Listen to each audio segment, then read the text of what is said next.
প্ৰতি বছৰে তেওঁলোকে জেছমিন ট্ৰফি অনুষ্ঠিত কৰি আহিছে আৰু এইবেলিও তেওঁলোকৰ নিজৰ হাতৰ অৰ্থ খৰচ কৰি পেলাই, কাৰণ আজিকালি এখন ফুটবল ট্ৰফি চলোৱাটো খুব ডাঙৰ কথা।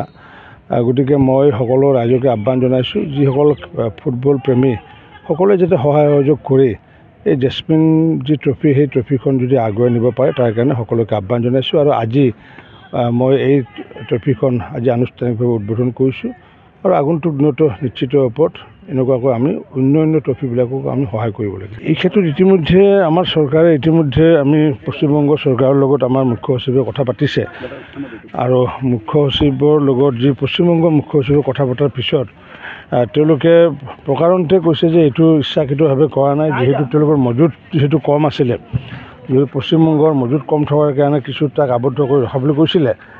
কিন্তু তাৰে বিপৰীতে আমি এতিয়া সিদ্ধান্ত লৈছোঁ যে আমি ৰেল যোগে বাহিৰৰ পৰা আমি বিহাৰৰ পৰা আমি আলু অনাৰ সিদ্ধান্ত লৈছোঁ। আৰু ইতিমধ্যে এখন ৰেলৰ ডাব্বা ভৰ্তি এখন ৰেলত এই অনাৰ কাৰণে ইতিমধ্যে মুখ্য সচিবক মুখ্যমন্ত্ৰী ডাঙৰীয়াই নিৰ্দেশ প্ৰদান কৰিছে। আৰু বাকী অন্য ৰাস্তাৰে বা অন্য প্ৰদেশেৰে নিৰন্তৰ গতিত আলু পিঁয়াজ আহি আছে। গতিকে মই ব্যৱসায়ীসকলক আহ্বান জনাইছোঁ যে এইটোৰ অজুহাতত যাতে তেওঁলোকে মূল্যবৃদ্ধি নকৰে, আৰু যদি মূল্যবৃদ্ধি কৰে তেতিয়াহ'লে প্ৰশাসনক যিকোনো ব্যৱস্থা ল'বলৈ মই ইতিমধ্যে নিৰ্দেশ প্ৰদান কৰিছোঁ। মই সেইটোৱে কৈছোঁ যে ইয়াতে এনেকুৱা যদি দালালৰাজে হওক বা অতিপাত যদি মূল্যবৃদ্ধি লয় তেতিয়াহ'লে প্ৰশাসনে নিশ্চিত ওপৰত ব্যৱস্থা ল'ব। গতিকে সকলোকে ব্যৱসায়ীসকলক খুচুৰা হওক বা পাইকাৰীসকলক এই ক্ষেত্ৰত সাৱধান হৈ থাকিবলৈ আহ্বান জনাইছোঁ।